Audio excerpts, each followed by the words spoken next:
Bom dia, pessoal. Bom dia. Hoje é quinta-feira, falta só um dia para a gente terminar a semana. Claro, além do dia de hoje, né?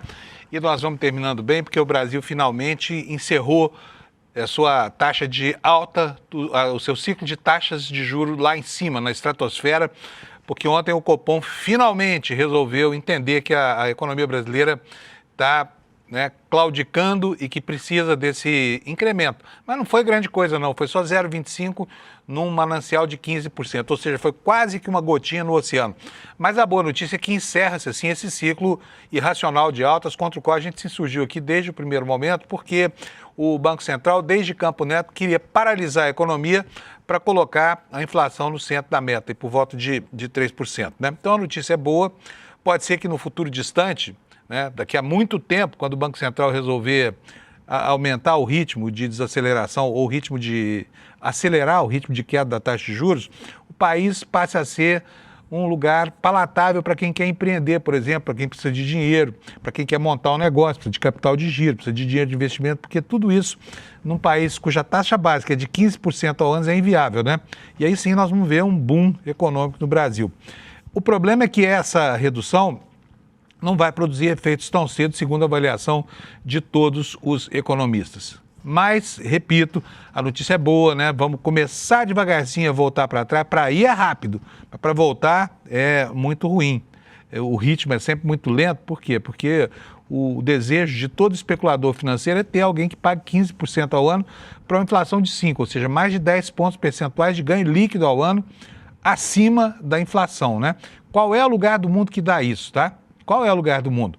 Nos Estados Unidos, por exemplo, a taxa está muito próximo do zero, considerada a inflação. No Japão, a taxa é negativa, na China é negativa, e a gente aqui tendo que caminhar para uma economia matizada por esse tipo de coisa.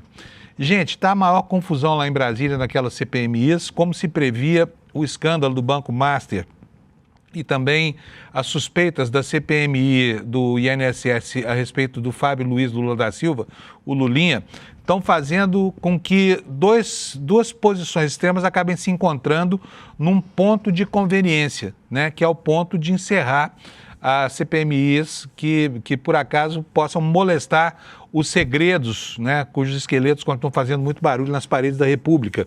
E é sobre isso que a gente vai ver hoje. E aqui em São Paulo, meu Deus do céu, nós tivemos ontem aqui uma pantomima na Assembleia Legislativa, uma deputada chamada Fabiana Bolsonaro, né? Vamos desculpar aqui, mas é uma completa, não vou falar a palavra, mas é isso aí que você pensou mesmo. De repente, isso, boa, obrigado. Enfim, essa moça foi para a tribuna para fazer o famoso blackface, Jim Crow, que é quando uma pessoa branca, para tripudiar sobre os negros, pinta o próprio rosto de preto, né? Ressalta detalhes como a boca, o nariz, as expressões. Para quê?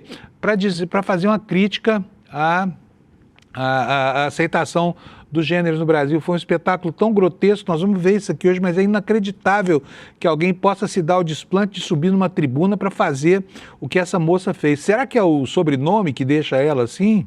Tão, né, disponível para falta de bom senso?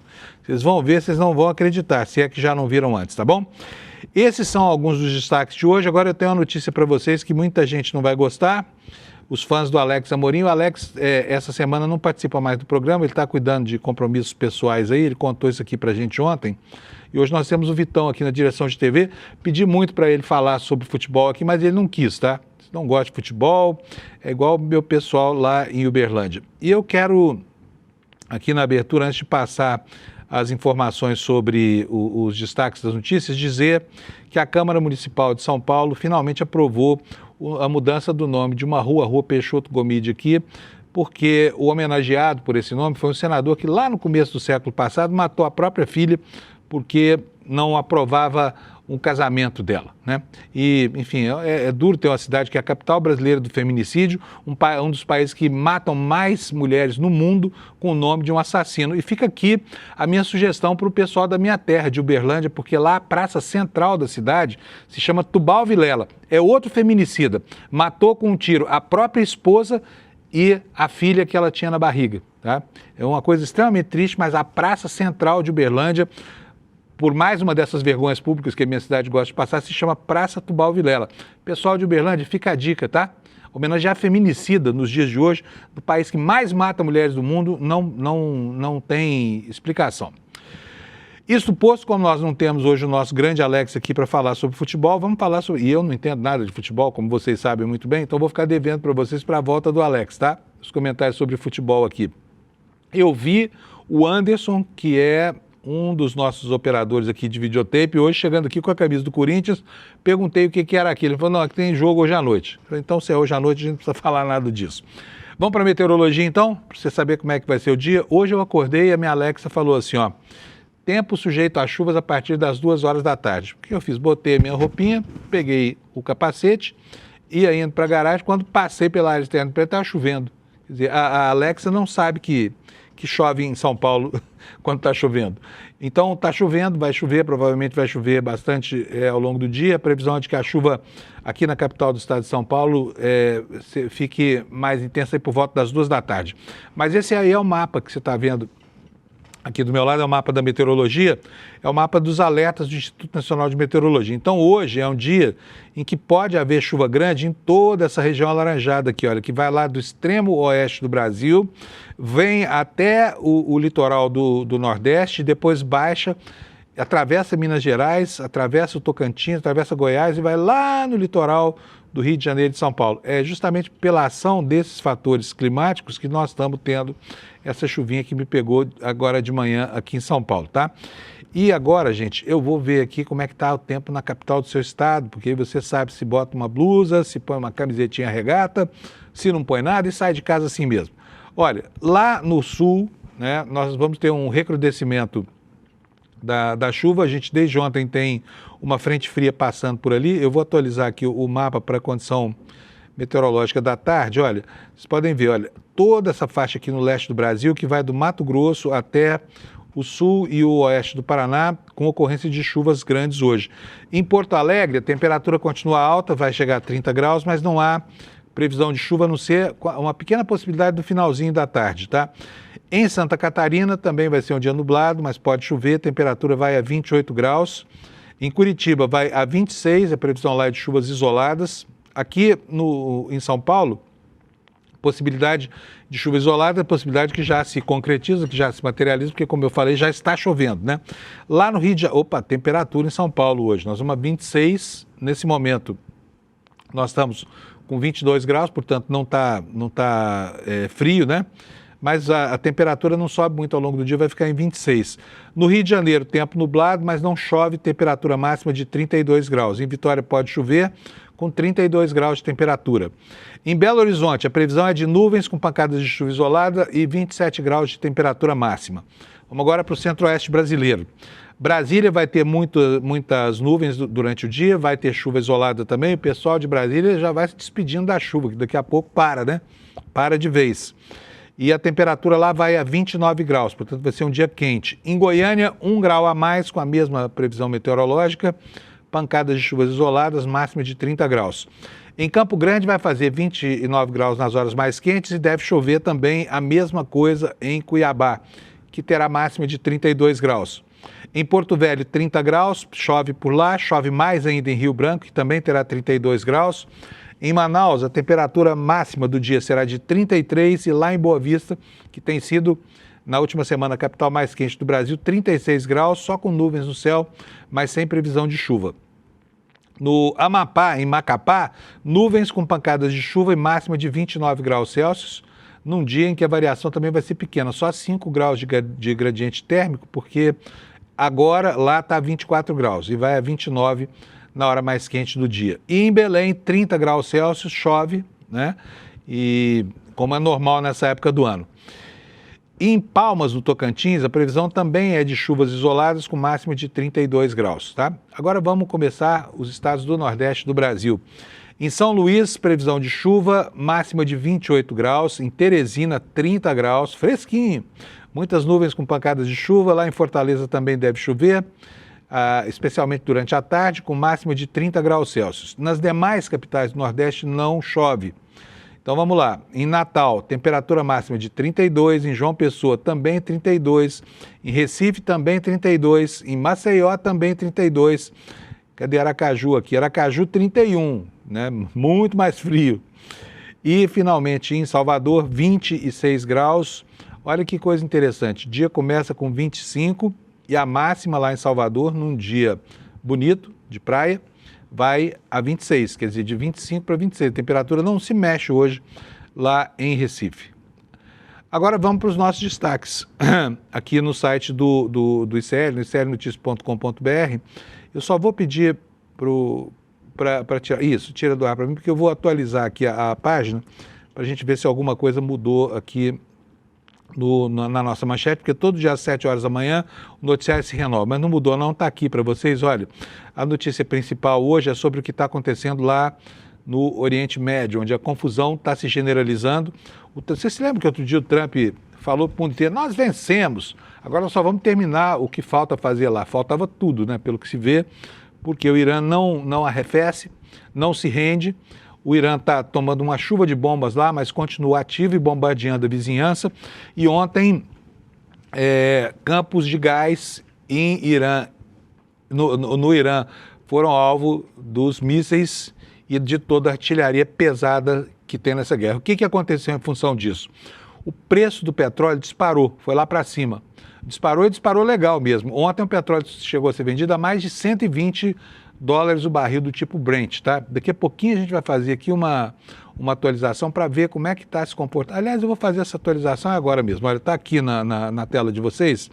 Esse aqui é o gráfico da evolução do preço do petróleo com a variação de um dia, tá? Então vocês podem ver aqui, olha, ele abre o dia de ontem a 101 e aí, olha, vai ao longo de todo o dia aí em torno de 100 dólares o barril, mas a partir das 3 horas da tarde, o gráfico começa a subir, como você está vendo aí, até o petróleo atingir uma cotação de 118 dólares e 48 centavos.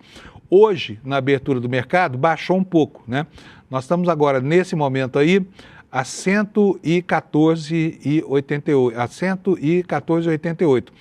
Mas já estamos acima do fechamento de ontem, que foi 114,24. Portanto, ninguém sabe o que vai acontecer com a cotação do petróleo, né? E isso gera repercussões por aqui e no mundo. Agora, quer ver só o gráfico de uma semana? Olha, peraí, esse aqui é o gráfico de um dia, eu estou dando para vocês o gráfico de uma semana. Esse aqui é o gráfico de um dia. Olha, ontem começou o dia a 103 e chegou até 118 dólares. Agora nós estamos a 114, tá? Então vamos lá. Em uma semana a variação foi de 13,72%, tá? E aí começam as especulações no Brasil e no mundo, mas aqui ainda mais porque dono de posto de gasolina no Brasil não espera a coisa virar fato consumado. Basta especulação para que os preços comecem a subir e, de fato, já houve uma atualização de preço por conta da Petrobras. Então, esse é o assunto que está hoje na capa aqui do ICL, por causa da repercussão que isso pode ter aqui na nossa economia, tá bom? Israel ataca gás iraniano, guerra escala e o preço da energia explode. E aí o presidente dos Estados Unidos, que teve um ataque de pelanca lá, foi para a televisão ameaçando explodir tudo lá no Irã. O Jamil Chad vai atualizar para nós nas reportagens dele, daqui a pouquinho aqui no jornal, o que está acontecendo por lá, tá? E aqui no Brasil, os caminhoneiros que começaram a semana falando já em abrir greve, agora avaliam as medidas do governo, porque o governo tomou várias medidas, abriu mão de PIS/COFINS enfim, a Petrobras hoje tem uma política que é mais ou menos um colchão, né, de não transferir aumentos de preço que podem ser sazonais ou episódicos para os preços dos seus produtos para não contaminar toda a economia, mas agora não dá. Por quê? Porque a diferença entre o momento que antecede essa guerra e agora, ele é muito diferente, eles são muito diferentes esses dois momentos, né? Mas os caminhoneiros estão avaliando melhor a história da greve e podem parar com as ameaças por causa do impacto dessas medidas do governo, tá? Outros destaques aqui, como eu falei logo na abertura, o Banco Central reduziu os juros pela primeira vez desde 2024. A taxa está lá em cima ainda, 14,75%, mas houve um movimento, né, de retroagir do Banco Central. Sobre a polêmica que envolve Brasil e Estados Unidos, em relação à qualificação dos nossos grupos criminosos como grupos terroristas, que é uma decisão que está para ser anunciada pelo governo Trump, que está louco para encontrar uma justificativa para uma intervenção mais pontual e mais forte aqui na América Latina, né? E agora a ABIN brasileira está avaliando que essa designação, né, de grupo terrorista abre sim brecha para uma interferência estrangeira aqui no nosso país, né? Como se não bastasse o que já se espera aí de interferência no processo eleitoral, ainda temos mais essa para enfrentar. Olha, curioso, lá em Brasília aconteceu algo inusitado. Vocês viram aqui que nos últimos dias o ministro André Mendonça dava brava, não quero mais que vaze dados sobre a vida privada do Vorcar. A namorada dele reclamou, com muita razão, aliás, porque os diálogos íntimos estavam vazando e, enfim, e estavam expondo essa moça chamada Marta Graef. Ela tem razão ao reclamar. E tem razão também o ministro André Mendonça, que mandou suprimir desse material o que é do reino da privacidade do casal, apesar de que dessa privacidade saiu muita informação boa para o plano da investigação e também para o plano da política, né? Mas o ministro André Mendonça mandou tirar, só que alguém foi lá na CPMI do INSS e mandou botar tudo de volta. Ordem que veio do presidente da CPMI, tá? Não se sabe se foi ele, se foi um assessor, se foi um pirata, um clandestino, e já o Kleber Lourenço vai contar para a gente como é que foi que os arquivos que o ministro André Mendonça mandou tirar voltaram, né? E estavam lá acessíveis por qualquer pessoa que quisesse dentro do ambiente da investigação da CPMI. Tempos estranhos na Igreja da Lagoinha, hein? Lá em Belo Horizonte a coisa não está boa. Um templo de 14 mil metros quadrados foi fechado, tá? E tudo isso por causa da crise do Banco Master. Era uma igreja vinculada a um banco. Há outras igrejas no Brasil que têm banco, né? A Igreja Universal do Reino de Deus, por exemplo, tem o seu próprio banco. Mas na Igreja da Lagoinha, na cúpula dessa igreja, estava localizado o epicentro da coordenação, principalmente do trabalho sujo desse pistoleiro chamado Daniel Vorcaro, né? O cunhado dele, o Zettel, era um homem profundamente imbricado com a hierarquia dessa igreja. Esses são os nossos destaques. Daqui a pouquinho a gente vai mergulhar no noticiário. E eu já vou convidar o nosso grande Kleber Lourenço, que passou a madrugada inteira apurando notícias aí, para dizer para nós quais são as atualizações. Kleber, bom dia, meu filho. Tudo bem? Bom dia, Panuso. Bom dia, comunidade de CL. Tudo ótimo. E você? Tudo beleza.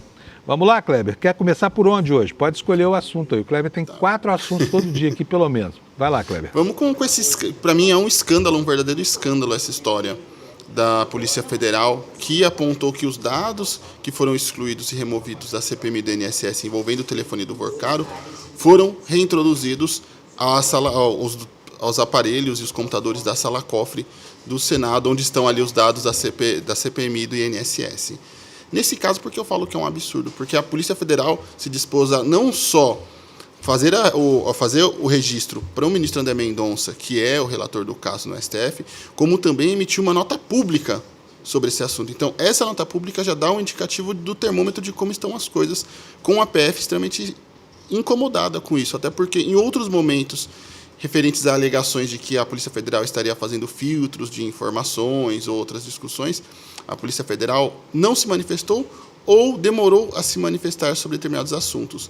Neste caso, eles já se manifestaram ontem, logo após a conclusão dos trabalhos de extração das informações ali e conferência dos conteúdos que estavam disponíveis na sala cofre, e já emitiram essa nota pública. E não só teve a nota, mas apontando para a própria presidência da comissão.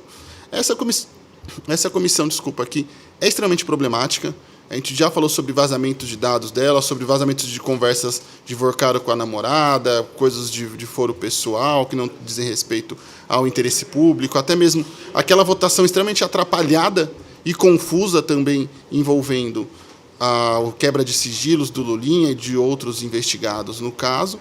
E agora a gente chega com essa confusão também agora com a Polícia Federal, basicamente reclamando. E essa nota, Panuso, é nada além do que uma reclamação da Polícia Federal e apontando para algo que é extremamente absurdo. A nota é muito clara em falar que essa solicitação veio direto de um pedido da presidência da comissão. Então, eu vou até ler um trecho da nota para ficar claro isso. Durante a ação... Desculpa, Kleber, essa nota é a nota da Polícia Federal, né? Exatamente, a nota da Polícia Federal. A Polícia Federal que está falando isso, tá, gente? Olha só a troca de tapas institucional que isso representa. Vai lá, Kleber. Mais uma vez, a Polícia Federal decidiu fazer uma nota pública aberta à imprensa e a toda a sociedade sobre o assunto. Então, na nota diz: durante a ação foi constatada a reintrodução no ambiente do Senado Federal de dados anteriormente excluídos pela Polícia Federal. A medida ocorreu de solicitação direta da presidência da CPMI à empresa Apple.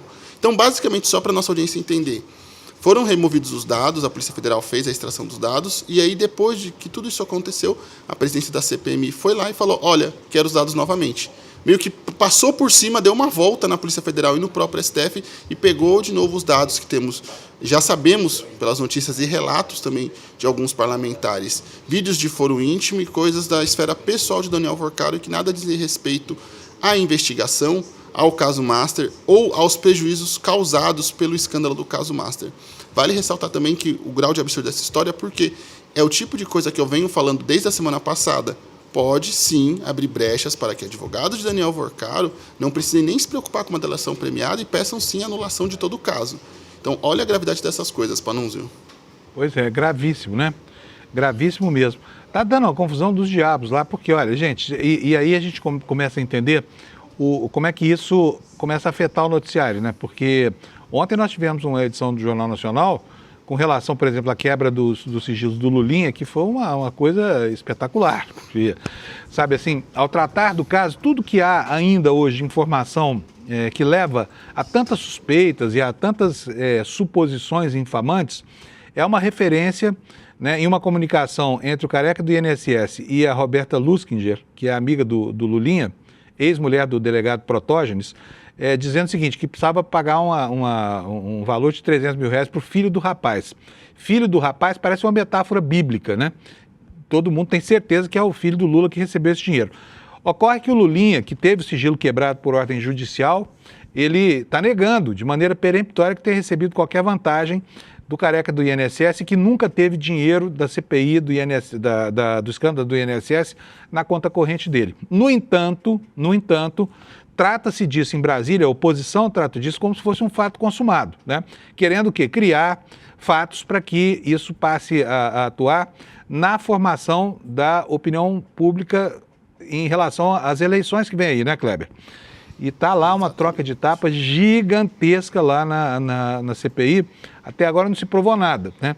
Mas os advogados do Lulinha já admitiram que ele foi a Portugal tratar de negócio lá na área de medicina canábica, levado pelo tal careca do INSS. E agora já não se fala mais em mesada, estão falando em viagens, né? Enquanto o assunto vai andando. Não é isso, Kleber? Isso mesmo, Panunzio. E o mais absurdo lembrando que no dia 9 de março, o presidente da comissão, o senador Carlos Viana, defendeu os vazamentos, dizendo que era correto, que era moral, que era justo. Mais uma vez, esse tipo de atitude vai abrir brechas para que os advogados dos envolvidos no caso Master possam pedir, sim, nulidades ali, entrar com ações de nulidade. Um outro ponto importante, essa confusão toda que vem sendo criada pela própria comissão e, ao que tudo indica, pela nota da Polícia Federal, pela presidência desse colegiado, que é mais grave, dão todos os motivos do mundo para que Davi Alcolumbre, presidente do Senado e do Congresso Nacional, não prorrogue os trabalhos dessa comissão. Há um debate muito grande, ameaças de entrar na justiça para pedir a prorrogação. O Carlos Viana fala que não vai ter tempo hábil para concluir as investigações, que eles precisam apurar muitos conteúdos. Isso é justo, até parlamentares da base governista falam também que o tempo para avaliar todas as informações e investigar o caso na CPMI do INSS é muito curto, que precisariam de uma prorrogação do prazo, mas, diante de todas essas confusões, vazamentos, idas e vindas, isso vem, inclusive, é muito conveniente para Davi Alcolumbre. É fato notório também de que ele é contrário a uma comissão que investiga o escândalo do caso Master, seja como um objeto próprio de investigação, tendo uma CPI própria para o caso Master, seja no caso que já está ocorrendo com CPIs analisando o caso Master de forma complementar, como a do crime organizado e essa do INSS. Então, isso dá de bandeja também para Davi Alcolumbre argumentos para que não renove os trabalhos dessas comissões quando chegar o período de finalização delas. Tá todo mundo querendo sepultar essas CPIs, né? Vamos falar um pouquinho da outra, do crime organizado, porque ontem teve um depoimento importante lá em Brasília, um advogado chamado Vladimir Timmerman, ou Vladimir Timmerman é o nome dele. Esse cara é fundador de uma dessas empresas gestoras de fundos aí, chamada Ash Capital. E ele deu um depoimento e afirmou categoricamente que o dono do Banco Master não era o Daniel Vorcaro. Quem seria, então, o dono do Banco Master por trás do Vorcaro? Hein, Kleber? Na verdade, o próprio Vladimir falar sobre quem seria o dono do Master. Vamos colocar o VT para assistir? Acho que melhor do que eu falar é ele próprio dizer quem é o dono do caso Master, do Banco Master. Vamos lá. Saber quem é o dono do Master. Roda para nós, por favor, Vitão. Muito se pergunta do como que o banco inflou o balanço, né? E qual que é a responsabilidade de Roberto Campos Neto em cima disso. Eu fiz uma denúncia para o Banco Central em 2023, onde mencionava especificamente as operações com precatórios, pré-precatórios. Obviamente não foi exaustivo, mas se tivessem prestado atenção no que eu falei, teriam evitado. 9 dias depois da minha denúncia para o Banco Central, 29 dias depois, é promulgado aquele regramento do Banco Central, que impedia o banco de continuar fazendo o que estava fazendo com precatórios, com títulos de crédito. Esse Mas VT, ele não falou o nome do dono. Na verdade, né? esse VT ele é sobre a responsabilidade do Banco Central sobre o descalabro do Banco Master. Tem um outro VT que ele fala sobre quem seria o verdadeiro dono do Banco Master. Vamos tentar assistir de novo esse. Então fazendo isso para você que está nos assistindo aí ficar em estado de suspense também. Vai lá, põe o VT para nós, então. Então, o meu sentimento é que é uma pessoa que realmente não sabia nem o que estava acontecendo, né? Foi colocada para ser a cara, para fazer as conexões políticas, mas a operação, eu tenho certeza, eu consigo mostrar a estrutura, caso os senhores desejem, de como que o Tanure e quais são os elementos que mostram que o senhor Nelson Tanure seria o dono do banco, sendo que tem que se entender que essa questão é muito maior do que o banco ensina. Você tem um Banco Master, é muito maior. Então, o seu Nelson Tanure é uma das cabeças. Eu acho que assim, é o mais alto da hierarquia. Quem são as outras pessoas? Eu só posso falar o que eu posso provar. Tá? O fato, Kleber, é que o nome do Tanure está aí pululando nesse escândalo desde o começo, né? Todo mundo, logo que o Master quebrou, começaram aí as suspeitas de que, na verdade, ele que se financiava por intermédio desses fundos aí da Reag e Companhia Limitada fosse o verdadeiro dono do Banco Master. E talvez isso abra até brecha, né, para incrementar um pouquinho mais as justificativas que levariam até a aceitação de uma delação premiada do Vorcaro, não é isso, Kleber? Isso mesmo. Inclusive, ele não fala só de Nelson Tanure. Vale ressaltar que nessa fala, e até como a gente viu no VT, ele fala de forma muito clara. É uma das cabeças. E aí ele completa dizendo que ele só pode falar aquilo que ele pode provar. Mas ele reforça que não é só Nelson Tanure, que haveriam outras pessoas acima de Daniel Vorcaro. E ele ainda fala... no começo do vídeo, ele fala que Daniel Vorcaro não tinha conhecimento do que estava acontecendo, que era só um rostinho ali para fazer ligações políticas, meio que as relações públicas de todo o Banco Master. Mas ele fala de forma muito incisiva.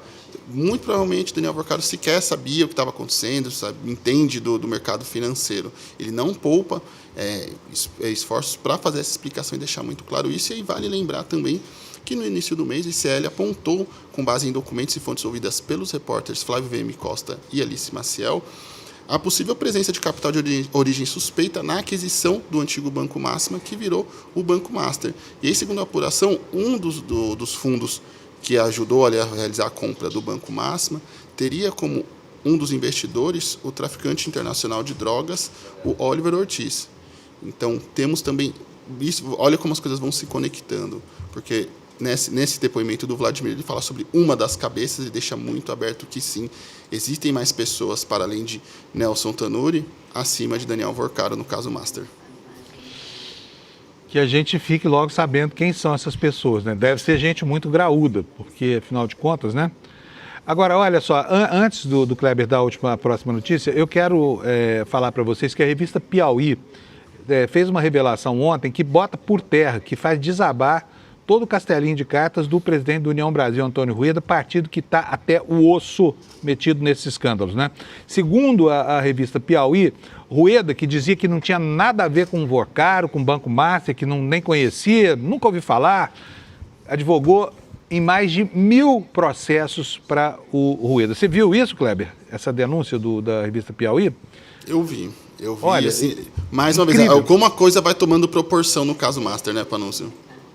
É incrível, porque sabe, a disfarçatez desses políticos brasileiros que fazem da mentira a sua arma de infantaria. Sabe, que história é essa? Dizer que Antônio Rueda nunca conheceu?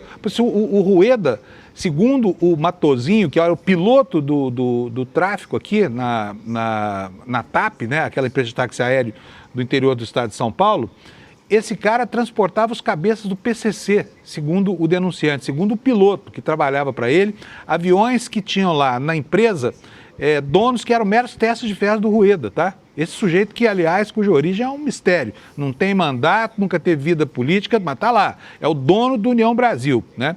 Partido que, eu repito, tá nisso até o talo, tá? Tá nisso até o talo. Vale lembrar as brigas que ele teve também com o antigo dono do PSL, quando se fundiu ali o Democratas e o PSL, para o comando do União Brasil. Acusações de tentativa de homicídio, de um botar fogo na casa do outro, assim, foi uma confusão absurda que os noticiários acompanharam na ocasião e que davam ali um pouco do tom do que estava por vir, Panúncio.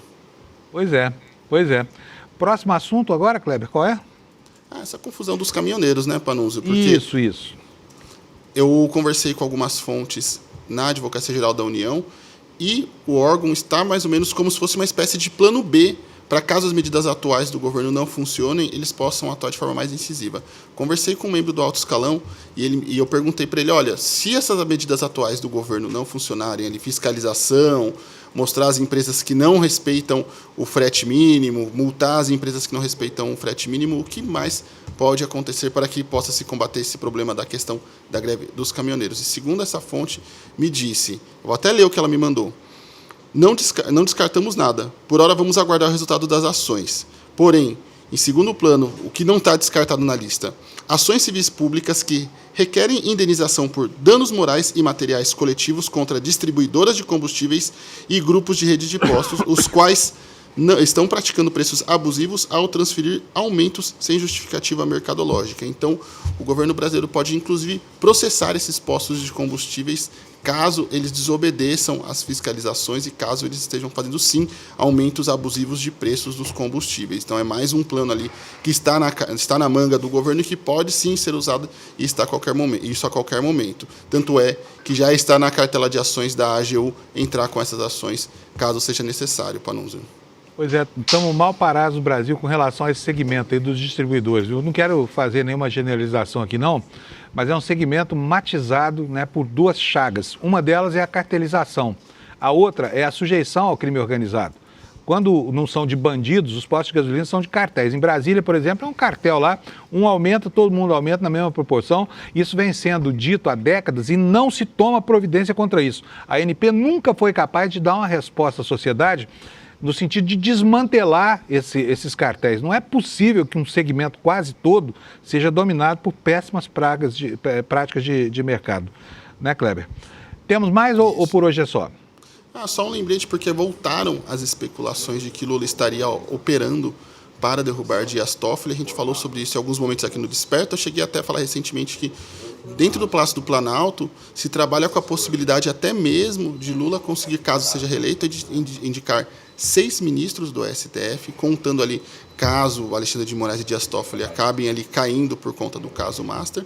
E só lembrar que ainda em fevereiro deste ano, até mandei o link para você no grupo, Panunzio, mas em fevereiro desse ano a gente já tinha comentado sobre as suspeitas de ministros do Supremo Tribunal Federal, de que inclusive aquele episódio do relatório da Polícia Federal implicando Toffoli no caso Master seria uma ação orquestrada diretamente pelo presidente Lula para derrubar o ministro Dias Toffoli. Inclusive, não é segredo nenhum, é um fato notório de que Lula e Toffoli não se bicam, inclusive até porque Toffoli, enquanto Lula esteve preso, tomou uma medida que nem mesmo a ditadura foi capaz de fazer, que foi de proibir que o presidente Lula participasse do velório do seu irmão na ocasião. Falou que podia, inclusive, trazer o corpo do irmão para que ele pudesse ver e depois fosse enterrado. Mas ele guarda muita mágoa desse episódio que aconteceu enquanto ele esteve preso ali no caso da Lava Jato, das acusações envolvendo o Sérgio Moro, que até hoje não apresentou suas provas de acusações contra o presidente Lula, Panunzio. Pois é, quem quer vincular qualquer ação política de Toffoli a Lula hoje não vai conseguir encontrar um elemento de conexão, tá? Porque o Lula tem birra do Toffoli, foi realmente um ministro muito sacana. E outra coisa, o Toffoli, quando a gente olha a história dele, e eu até vou dizer para vocês, porque nós vamos ter novidades sobre isso nos próximos dias, tá? O Toffoli é um fenômeno meteórico na sua carreira jurídica, é um jovem que, filho de uma família humilde do interior de São Paulo, de Marília, no Oeste Paulista, teve uma infância e uma adolescência de classe média baixa, era muito mais esforçado que brilhante, passou no vestibular da Faculdade de Direito mais prestigiada do Brasil, que é a Faculdade de Direito do Largo de São Francisco, e aí teve que trabalhar como caixa de pizzaria para pagar as despesas de manutenção dele aqui em São Paulo. Mas ele se deixou levar pelo movimento estudantil, né? Naquele momento lá, anos 80, 90, ele conheceu o movimento estudantil e já conseguiu logo um emprego na CUT quando terminou a faculdade. Prestou 2 concursos para a magistratura, não passou nenhuma das vezes. Mas aquilo que o mérito acadêmico não deu a ele conseguiu pelo atalho da política, né? Porque ele acabou virando ministro do Supremo depois de uma carreira meteórica, foi assessor do PT, assessor da Casa Civil, 2 anos só de advogado-geral da União e pá, virou ministro do Supremo. Sem biografia, sem titulação, sem uma formação acadêmica brilhante, muito jovem e desconhecido de praticamente todo mundo, né? Esse é o perfil do ministro Dias Toffoli. Essa surpresa virou o que virou depois. Quando o irmão do Lula, o Vavá, morreu, Lula estava preso na cadeia, pediu à Justiça Federal do Paraná para que fosse ver o sepultamento do irmão, que era o irmão querido dele, e o Toffoli disse que não, que ao velório não iria, que ele iria para uma instituição militar, para onde o corpo deveria ser levado, para que o Lula se despedisse dele. E aí o Lula dispensou isso e nunca mais falou com o Dias Toffoli. Então eles não se toleram, eles não se bicam, tá? Kleber, é só isso, né? Por hoje? Só isso por hoje. Só isso, e tá amanhã ótimo. Temos mais. Maravilha, um abração para você, muito obrigado. Abraço, viu? tchau, tchau. Vou ler aqui para vocês a matéria da revista Piauí. A matéria está aberta na internet, você pode ir lá ler, porque a matéria é uma matéria longa e muito importante, tá? E olha, Antônio Rueda advogou para o Banco Master. Eu preciso dizer para vocês que esse sujeito que você está vendo aqui do meu lado tinha dito que não conhecia Vorcaro, tá? Não tinha relação nenhuma com Vorcaro, né?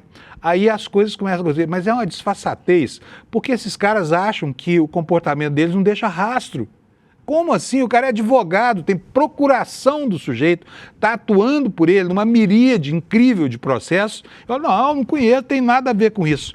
Sinal de que a relação não deve ter sido uma relação muito defensável moralmente, porque senão, né, qual é o advogado que nega? Não, realmente eu trabalhei para aquele cara lá, fui advogado dele, isso até eu qualificaria. Afinal de contas, advogado vive de cliente, situação difícil, né? Mas eu vou ler para vocês aqui a matéria da revista Piauí, tá? Um trechinho só. Antônio Rueda advogou para o Banco Master, presidente da União Brasil, que até ontem negava ter relações com Daniel Vorcaro, teve que admitir, a revista Piauí, que o escritório dele fez mais de 1.000 audiências, 400 acordos para o Banco do Vorcaro. A reportagem nos conta o seguinte: o envolvimento do presidente da União Brasil, Antônio Rueda, com o Banco Master é maior do que se sabia até agora. Documentos judiciais obtidos pela revista Piauí mostraram que ele e a irmã dele, que se chama Maria Emília de Rueda, advogaram pessoalmente para o banco de Daniel Vorcaro em pelo menos 2 ocasiões entre 2023 e 2024. Agora, tá? No auge da ação estelionatária desse banqueiro. A assessoria do político confirmou que o escritório da família Rueda e Rueda defendeu o Master na justiça. Não informou o número de processos, nem em quais deles Antônio Rueda atuou diretamente, mas disse que foram dezenas de pareceres e centenas de reuniões, incluindo mais de 1.000 audiências, cerca de 20.000 protocolos e aproximadamente 400 acordos em ações relativas ao Banco Master. Segundo a nota, trata-se de uma atividade profissional legítima, regular, plenamente compatível com o exercício da advocacia no país. Tá bom, mas se era, então me explica, por que vocês negaram até agora? Sabe? Por quê? Qual é o sentido de uma negativa quando as coisas podem ser claras e tranquilas. É óbvio que isso é indício de que nem tudo é tão claro e tranquilo quanto se pretende colocar, né? A revista assinala o seguinte: a informação, no entanto, contradiz uma outra nota divulgada por Rueda na terça, dia 17, tá? Hoje é dia 19, então foi anteontem, tá? Terça-feira passada, anteontem, o Rueda divulgou essa nota, dizendo o seguinte, olha, o político havia dito que não possui qualquer relação com o Vorcaro, além de contatos sociais eventuais. Essa nota foi divulgada depois que o jornal O Globo revelou a existência de conversas entre Vorcaro e o então presidente do BRB, Paulo Henrique Costa, que mencionavam o nome de Rueda. Rueda participou diretamente de pelo menos um processo participou diretamente como advogado, com procuração e tudo mais, tá? O que mais se diz aqui? Trata-se de uma ação movida contra o banco pelo Instituto Defesa Coletiva. Era já algo que prenunciava a ação vigarista desse banco, tá? Por quê? Esse instituto, chamado Instituto Defesa Coletiva, entidade sediada em Belo Horizonte, ele advogava por direitos dos consumidores. E no processo, o Instituto pede que o Master pague uma indenização de 48,5 milhões de reais por ter contratado crédito consignado para clientes sem que eles tivessem autorizado. Então, a face estelionatária do banco em relação a esses contratos de crédito consignado já estava caracterizada ali. O Rueda advogou para eles, e aí esse sujeito vem a público, não conheço, não tenho nada a ver com isso. Aí basta levantar no site dos tribunais, né, botar o nome dele lá, para ver se atuou ou não como advogado. Foi o que a revista Piauí fez, tá? A revista diz aqui que o processo mais antigo que conseguiu identificar data de março de 2023, tá? Auge da atuação do Banco Master. Foi conduzido por quem? Pela irmã do Rueda, pela dona Maria Emília, no Tribunal de Justiça do Rio de Janeiro. Ela defendeu o Master contra uma decisão de primeira instância que limitou descontos do contra-cheque de uma aposentada a 30% da sua renda. Provavelmente esse contrato dizia respeito a crédito obtido aí sem o consentimento de quem aparece como devedor nesse contrato, tá bom? Então é isso aqui. Não acredite numa palavra desse sujeito chamado Antônio Rueda. Ela não vale nada. Ele se desmente por escrito, tá? Ele faz notas negando aquilo que 2 dias depois acaba aparecendo na imprensa. O que ele diz, o que ele afirma, não tem valor, a não ser para os comparsas dele lá em Brasília, tá? Essa turma toda que está aí, ó, acumpliciada com tudo quanto é escândalo da República, tá? Porque esse partido é useiro e vezeiro em participar de tudo quanto é evento deletério para as instituições brasileiras. Vamos continuar falando mais um pouquinho sobre isso. Olha, na CPMI do INSS, o pau está quebrando, né? E está quebrando agora tanto que governo e oposição encontraram um ponto de convergência, segundo matéria do jornal O Globo, né? A manchete diz o seguinte: caso Master e Lulinha levam o PT e o Centrão a atuarem para sepultar a CPMI do INSS. E aqui, antes de ler o lead, a introdução da matéria para vocês, eu preciso explicar aqui que esse é um ambiente que está se formando já há muito tempo, hein? É um ambiente de dupla conveniência, como nós vamos ver aqui agora. O avanço das investigações sobre a relação de Fábio Luiz Lula da Silva, Lulinha, como um dos principais pivôs do escândalo de desvio de aposentadorias e das apurações sobre o Banco Master, acabou aproximando o PT e o Centrão na tentativa de barrar a prorrogação dos trabalhos da CPMI do INSS. Em lados opostos, na maior parte das disputas recentes, governistas e dirigentes de partidos do bloco passaram a atuar contra o prolongamento das apurações feitas pelo colegiado, cujo prazo termina na próxima semana. A matéria diz o seguinte: sem ambiente político para convencer a cúpula do Legislativo, a CPMI recorreu ao Supremo Tribunal Federal na tentativa de garantir uma sobrevida. E a avaliação hoje é que o caso deixou de representar apenas um problema para o governo e passou a atingir também lideranças e quadros relevantes do centro e da direita após a divulgação das mensagens e registros que expuseram as relações do banqueiro Daniel Vorcaro com personagens de peso da política nacional. Isso aqui é uma afirmação que tem uma conotação política absolutamente clara e perceptível aqui, tá bom? Porque As tentativas de vincular esse escândalo ao governo Lula são tentativas vãs, porque não existe um elemento de conexão. Apesar de que o comportamento de autoridades vinculadas em algum momento ao governo é um comportamento questionável. A gente tem dito e repetido por aqui. Mas esse escândalo não pertence ao campo progressista. Esse escândalo pertence à direita brasileira. É ali que está a fonte de toda a corrupção que aconteceu, pelo menos no que já é visível, né, desse iceberg enfim, do desserviço público aí chamado Banco Master, tá? Escândalo do Banco Master. E o jornal arremata dizendo que o efeito, né, desse envolvimento de tanta gente de um lado e de outro foi aproximar interesses que até aqui corriam separados. De um lado, o Planalto tenta conter o desgaste provocado pelo episódio, né, principalmente por causa do caso do Lulinha. E de um outro lado, partidos do Centrão buscam evitar que a comissão continue revelando conexões incômodas em pleno ano eleitoral. Essa é uma daquelas coisas em que a gente acaba torcendo mesmo pela briga, né? Por falar em briga, lá no Supremo Tribunal Federal, como você está vendo aí noutra manchete do Globo, a coisa também continua bastante complicada lá. O ministro Fachin segue isolado na sua tentativa de impor aos colegas um código de decência para que não haja o que está havendo hoje, em que o mau comportamento de 2 ministros acabou arrastando a corte inteira para a lama, né? É do que trata essa matéria do Globo. Uma reunião por uma bandeira branca, por um movimento de pacificação articulado por Fachin, fracassou e isso acaba expondo a pancadaria que o jornal chama aqui de desconexão entre os ministros do Supremo. A matéria diz o seguinte: em meio ao avanço do escândalo do Banco Master, uma tentativa de distensionar o ambiente interno do Supremo Tribunal Federal produziu o efeito contrário e acabou aprofundando a desconfiança de parte da Corte em relação à condução do presidente, o ministro Edson Fachin. Na quarta-feira da semana passada, Fachin costurou numa reunião reservada com os ministros aliados a Gilmar Mendes e Alexandre de Moraes em um movimento para estender uma espécie de bandeira branca com o objetivo de reduzir o nível de atrito. Na sequência, outros ministros passaram a integrar essa reunião. Segundo relatos feitos ao Globo, o encontro foi marcado por uma sinalização do presidente do Supremo de que buscaria maior alinhamento interno na condução dos temas sensíveis da Corte, especialmente aqueles com maior impacto político. A leitura naquele momento foi de que haveria uma tentativa de recompor as pontes e diminuir a percepção de decisões isoladas. Nos dias seguintes, porém, interlocutores desses ministros passaram a apontar um descumprimento do que havia sido combinado na reunião.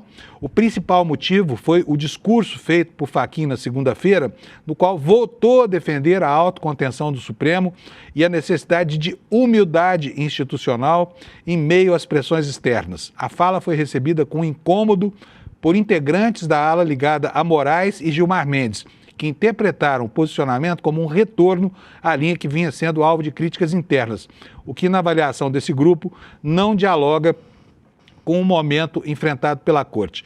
Reservadamente, ministros passaram a dizer que o problema deixou de ser apenas divergências pontuais sobre a pauta conduzida por Fachin e, para esse grupo, há hoje uma percepção mais ampla de desconexão entre a presidência do Supremo e o restante do tribunal. De acordo com relatos feitos à reportagem, há uma avaliação de que o presidente deveria fazer uma defesa mais incisiva da Corte. Agora me responda, você que está me assistindo aí, como é que vai arranjar algo nesse momento da história? Não estou me reportando ao momento do golpe, a apuração do 8 de janeiro, nada disso, mas nesse momento, qual o argumento que qualquer ser humano desse país verdadeiro, né, vai buscar para fazer uma defesa do comportamento da Suprema Corte? Zero. E a crítica aqui, ela é construtiva, por mais dolorida que seja. Porque sem expurgar certos vícios aí, certas faltas de decência de alguns ministros, não é possível que a instituição recupere o prestígio que tinha até outro dia e que acabou perdendo, né? É isso aí, gente. Olha, por falar em briga, em coisas, nesse ambiente hostil todo, eu vou fazer uma pausa aqui de 2 minutos, porque eu preciso mostrar para vocês algo abominável que aconteceu ontem na Assembleia Legislativa do Estado de São Paulo. Fiquei chocado quando eu vi isso, sabe? Uma deputada chamada Fabiana Bolsonaro, né? Imagina, sobrenome já diz tudo. Sobe à tribuna, pega uma tinta preta, pinta o rosto, né? Fazendo uma pantomima blackface, que é algo extremamente racista, para falar de política de gênero, tá? Para falar sobre problemas de gênero. Vocês vão ver agora, vocês não vão acreditar. Então eu vou pedir ao Vitão, roda para mim, por favor, esse vídeo. E você que está aí assistindo a gente, para um pouquinho seu café, senta para ver a palhaçada que essa deputada fez. Roda para nós, Vitão. Vocês estão vendo? Eu sou uma mulher branca. Eu tive os privilégios de uma pessoa branca em todo o decorrer da minha vida. Não. Então aqui, eu pergunto para você. Eu sendo uma pessoa branca, vivendo tudo que eu vivi como uma pessoa branca, agora aos 32 anos decido me maquiar, me travestir como uma pessoa negra, me maquiando e deixando só o fora aparecer. E aqui eu pergunto, e agora? Eu virei negra? Eu senti o desprezo da sociedade por uma pessoa negra que jamais deveria existir? Eu te pergunto, você que está me assistindo, eu me pintando de negra, sinto na pele a dor que uma pessoa negra sentiu pelo racismo, por não conseguir um trabalho, um emprego. Eu tenho uma tia, inclusive, que antes dos anos 90 foi atrás de um emprego, e ela é negra. E ela disse que na entrevista de emprego, ela foi ótima. Mas aí, o pessoal que estava fazendo a entrevista disse o seguinte: você é ótima, eu gostaria muito de contratar você, mas você é negra, e aqui a gente não contrata pessoas negras. E aí eu te pergunto, eu tô negra agora? Eu tô sentindo as dores de uma mãe que tem um filho que sofre tudo que sofre na rua por ser negro? Não é isso? Não é essa a luta? Aqui, eu quero justamente mostrar. Não adianta eu me maquiar, eu não sei as dores que vocês passaram. Não adianta eu fingir algo, eu não sei as dores que as mulheres negras lá, naquele evento que tiveram, do governo federal, sentiram quando dormiram no estábulo. Mas agora eu não sou negra. Eu estou pintada de negra por fora. Eu não tenho nem palavra para descrever uma coisa, uma palhaçada tão grande como essa. Essa moça é completamente desprovida de desconfiômetro. Isso que ela fez reproduz o pior do segregacionismo norte-americano, quando essa história de blackface, que era uma pantomima muito, mas muito pejorativa mesmo, era usada para ridicularizar negros nos palcos americanos, né? E, inclusive, as chamadas leis Jim Crow, que eram as leis segregacionistas, ganharam esse nome Jim Crow por causa desse tipo de coisa, desse tipo de espetáculo. Eu sugiro a essa deputada totalmente fora da casinha que da próxima vez vista, né, o capuz da Ku Klux Klan, porque assim vai ficar mais claro o que ela pretende comunicar. Eu estou vestindo um negócio da Ku Klux Klan. Isso não significa que eu não seja uma boa cristã. Sabe? Que ideia ridícula, que comportamento racista execrável. E olha, essa imagem devia ser reproduzida por aí. Acho até que você devia fazer vou pedir aqui para a nossa produção fazer um corte disso, para que você possa espalhar isso por aí, para mostrar o que é que não se deve fazer com o mandato parlamentar, tá? Como é que uma pessoa, de maneira abjeta e muito clara, usa um artifício racista, porque ela deve ser racista, para fazer essa crítica que ela tentou fazer. Que coisa horrorosa isso. Então fica aqui o meu protesto, eu espero que você tenha ficado indignado também, pedindo já desculpa por ter atrapalhado a digestão do seu café da manhã. Pessoal, olha, nós temos aqui informações da guerra, nós temos pouco tempo para falar sobre ela, então vou falar já porque o Jamil está trazendo para nós um relato aqui no iclnoticias.com.br do que aconteceu ontem lá, algo que afetou a economia mundial, porque mais uma vez repercutiu no preço do petróleo. Israel atacaram campos de gás, a guerra escalou e o preço da energia explodiu no mundo. Como a gente viu, a alta ontem foi de quase 10%, né? E subindo, tá? Vou ler aqui para vocês o lead da matéria do Jamil, que nos conta o seguinte: numa noite que marcou uma escalada inédita na guerra do Oriente Médio, Israel lançou ataques contra a maior reserva de gás natural do Irã. O gesto levou os militares de Teherã a retaliarem o principal depósito de energia do Catar e um dos maiores do mundo. A intensificação temida pela diplomacia internacional fez o preço do gás natural sofrer um aumento de 30% em apenas poucas horas na Europa. O gás natural lá é extremamente importante, né? Porque o gás natural não apenas produz energia, ele também aquece as casas, ele serve para fazer a comida, serve para um monte de coisas. Mas durante a madrugada, Israel atacou os campos de gás de Parsul, no Irã, e um dos maiores do mundo. Essa foi a primeira vez que, num conflito iniciado em 28 de fevereiro, a infraestrutura de energia do país persa foi alvo de uma ofensiva. Todo o campo que está entre o Irã e o Catar contém cerca de 1 trilhão e 800 bilhões de pés cúbicos de gás utilizável. É o suficiente para suprir as necessidades mundiais sozinho durante 13 anos, tá? E aí, como resposta, Teherã lançou intenso ataque contra instalações de energia de aliados dos Estados Unidos no Golfo. O principal dele foi Ras Laffan, que é uma área industrial no Catar que abriga o maior centro de processamento de gás natural do mundo. Trata-se de uma das maiores instalações de exportação de gás natural liquefeito, causando danos extensos e aumentando as preocupações com o fornecimento global de energia. Mísseis e drones ainda foram lançados contra refinarias na Arábia Saudita, nos Emirados Árabes e no Kuwait. E, bom, então a guerra escalou, nós tivemos isso, eu já mostrei para vocês a repercussão nos preços do petróleo hoje, e um ator mundial super importante, toda vez que tem uma guerra, eles são chamados, sabe? Por favor, me ajuda aí, companheiro, use seus... Dessa vez eles aceitaram. Vocês vão ver que coisa engraçada. Olha, tem coisa assim, eu não tenho nada contra os argentinos, tá? Eu gosto muito de tirar um sarro deles no futebol, mas eu tenho maior apreço lá, acho Buenos Aires uma cidade linda, eles são cultos pra caramba, mas o presidente que eles elegeram é um tipo bastante ridículo, né? Olha só o que o Milei quer fazer, Milei, minha mulher fica me corrigindo toda vez, o Milei quer fazer com relação à guerra no Irã. Tá aqui, olha, manchete no portal G1 da Globo, né? Porta-voz de Milei diz que a Argentina pode dar apoio militar aos Estados Unidos em guerra no Irã, caso o Trump... Claro! Imagina se os Estados Unidos vão conseguir ganhar essa guerra sem o apoio da Argentina. É preciso lembrar aqui que no século passado a Argentina se meteu em uma confusão de grande repercussão mundial, que foi a questão das Malvinas Falklands, né? E tomou uma surra memorável. Não sei se o Trump vai ligar para o Milei. Para o Milei, aliás. Não sei se o Trump vai ligar para o Milei.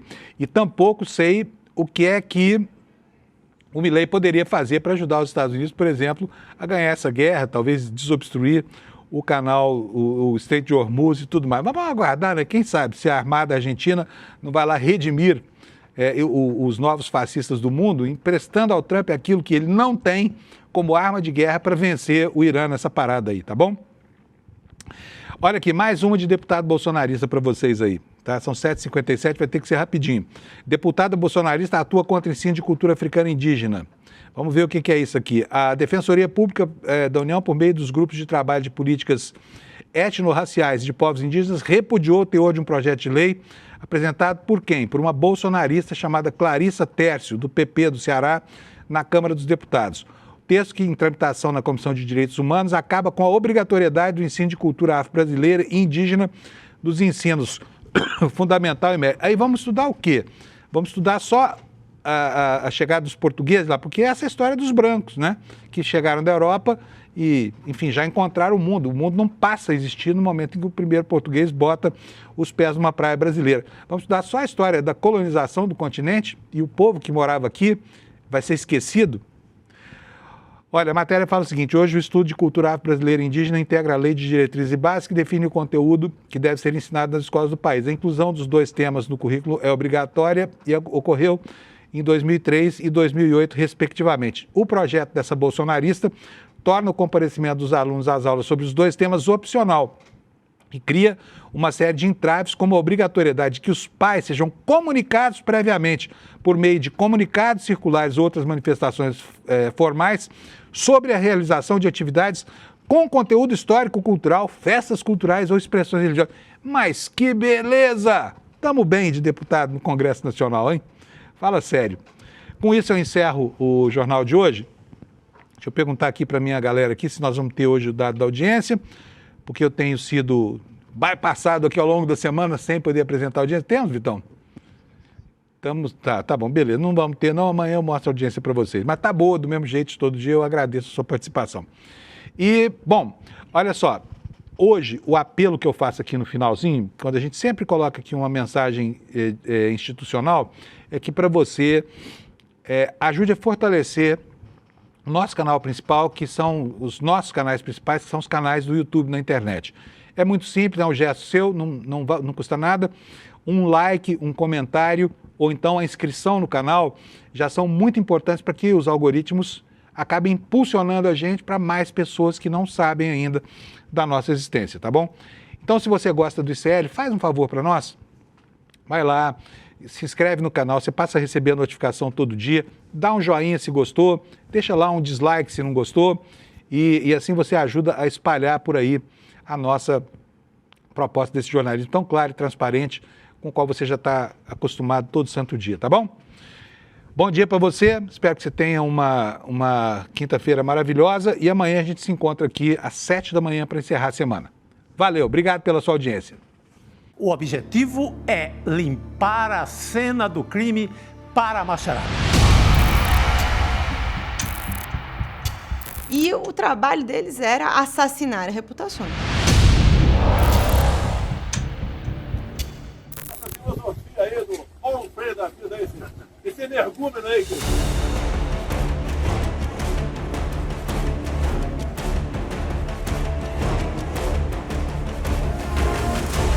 A família Bolsonaro tinha todo um esquema montado para atacar opositores virtualmente. Mas se a gente for lembrar, foi exatamente essa estrutura de questionamento que colocou em xeque as eleições de 2022. E deu no que deu.